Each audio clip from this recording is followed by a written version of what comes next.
Bonsoir à toutes et à tous. Ce soir, j'ai le plaisir d'accueillir un monument de la parole politique. Il est en colère depuis 40 ans, il n'a jamais été ministre de l'Intérieur, mais il a toujours voulu l'être. Il se dit révolutionnaire, mais rempli des déclarations de patrimoine plus longues que le capital. Bonsoir Jean-Luc. Bonsoir Ardisson. Je vous le dis franchement, je voulais pas venir, mais j'en ai assez qu'on salisse mon nom, qu'on alimente les ragots, les calomnies et les montages grotesques. Je suis venu rétablir la vérité, et vous me permettrez, je l'espère, de le faire dans le calme, parce que moi, monsieur Ardisson, je crois à la puissance du verbe, pas à l'insinuation.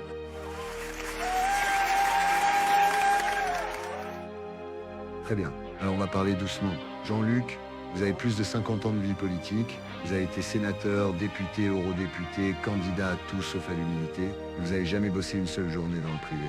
Vous avez déjà tenu un marteau ou c'est juste une métaphore dans vos discours? Je suis un ouvrier de la pensée. J'ai porté la parole du peuple, là où vous, les journalistes mondains, ne mettez jamais les pieds. Vous confondez emploi et mission. Moi, j'ai une mission. Et dans cette mission, il y avait aussi Philippe de Villiers et Éric Zemmour, parce qu'on vous a vu très proches. Il fut un temps. Aujourd'hui, vous défendez le voile comme si c'était un étendard révolutionnaire. C'est quoi, Jean-Luc? Une illumination soudaine dans un kebab? C'est faux.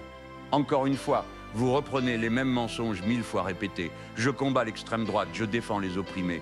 Et je ne laisserai personne m'enfermer dans vos caricatures faciles. Alors cette photo-là, Marignane 2003, vous trinquez avec Zemmour et de Villiers. On la montre? Vous êtes en train de rire. C'est vous ou c'est encore une hallucination générée par IA? C'est un faux grossier, un montage, une saloperie numérique destinée à me nuire. Je ne trinque avec mes camarades, pas avec les ennemis de la République. Justement, vous êtes franc-maçon, Jean-Luc. Loge, temple, Salomon, symbole, et en même temps vous dérapez parfois sur des thèmes que même Dieudonné trouve tendus. C'est compatible avec le compas et l'équerre, votre nouvelle ligne floue sur l'influence des puissances?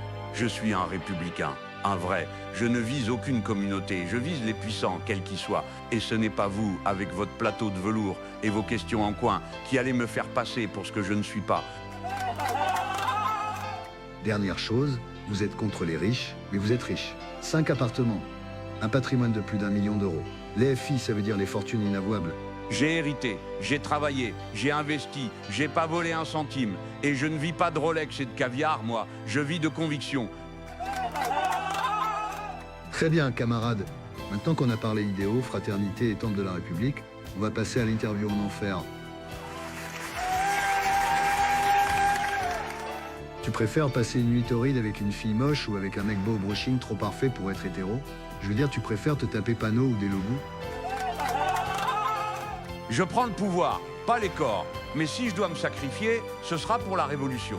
Ça ne te dérange pas que ton mouvement ressemble parfois à un harem mal maquillé? Entre les attachés de presse dévoués et les porte-paroles hystériques, c'est encore un parti ou un speed dating révolutionnaire? Je préfère un harem loyal qu'un politburo de traîtres. Et au moins, chez nous, il y a encore du désir politique. Tu hurles contre les vieux bourgeois, mais tu t'affiches avec des militantes qui ont ton âge moins 30 ans. C'est du compagnonnage idéologique où tu recrutes à la sortie des écoles marxistes? L'âge, c'est une construction sociale. L'embrasement des cœurs n'a pas de calendrier électoral. Tu défends la spiritualité égalitaire, tu es inscrit dans 2 loges et 3 clubs fermés, tu dénonces le capital, mais ton agenda vaut plus qu'un SMIC. Tu cries le peuple, mais tu dînes avec ceux qui le saignent. Je mange avec l'ennemi pour mieux le renverser. Et je paie l'addition. Moi. Merci Jean-Luc d'avoir joué le jeu, on sera jamais d'accord, mais au moins on s'est parlé.